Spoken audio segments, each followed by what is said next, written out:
قرآن پاک کی سورہ مائدہ ہے آیت نمبر 90 کے اندر اللہ پاک شراب کے بارے میں فرماتا ہے یا ایھا الذین آمنوا انما الخمر والمیسر والانصاب والازلام رجس من عمل الشیطان فاجتنبوہ لعلکم تفلحون۔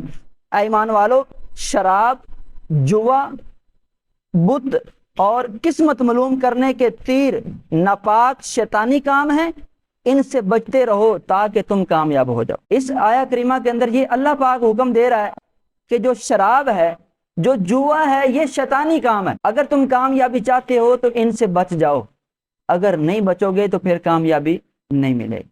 آقا دو عالم صلی اللہ علیہ وآلہ وسلم نے ارشاد فرمایا کہ 10 بندے ایسے ہیں کہ جن پر صرف اور صرف شراب کی وجہ سے اللہ کی لعنت نازل ہوتی ہے، صرف شراب پینے والے پر نہیں۔ نبی کریم صلی اللہ علیہ وآلہ وسلم ارشاد فرماتے ہیں، حضرت انس بن مالک رضی اللہ تعالیٰ عنہ اس حدیث کے راوی ہیں اور یہ ترمذی شریف کے اندر یہ حدیث پاک موجود ہے۔ پیارے آقا صلی اللہ علیہ وآلہ وسلم نے ارشاد فرمایا کہ شراب کے بارے میں 10 شخصوں پر اللہ کی لعنت ہے۔ وہ 10 شخص کون سے ہیں؟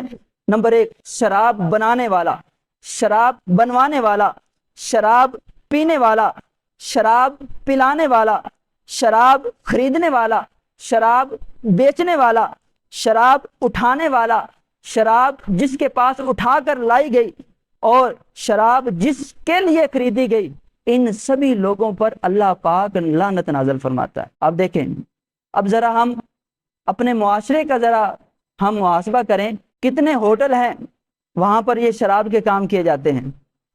ہوٹل والے اگرچہ خود نہ پئیں، لیکن جو شراب کے اندر جس طرح بھی آ جاتا ہے، وہ شراب خود بنا رہا ہے یا شراب بنوا رہا ہے، وہ شراب پی رہا ہے یا شراب پلا رہا ہے، وہ شراب وہ خود اپنے لیے خرید رہا ہے یا لوگوں کو بیچ رہا ہے، وہ سارے کے سارے اللہ کی لعنت کے مستحق ہیں۔ اب بڑے بڑے جو ریسٹورنٹس ہیں ان کے اندر یہ اعلانیہ طور پر یہ سارے کام کیے جاتے ہیں۔ اب اس سے یہ نہ کوئی سمجھے کہ میں کون سا پی رہا ہوں، یہ تو میرا کاروبار ٹھیک ہے اب چل رہا ہے۔ شراب کی کمائی یہ حرام کمائی ہے، شراب کا کاروبار یہ حرام کاروبار ہے۔ جو یہ کام کرتے ہیں وہ اس سے جو کمائی حاصل کر رہے ہیں وہ حرام ہے، اور حرام لقمے سے جسم کا جتنا بھی ٹکڑا، جسم کا جتنا بھی حصہ پرورش پائے گا، کل بروز قیامت جہنم کی آگ کے اندر اس کو جلایا جائے گا۔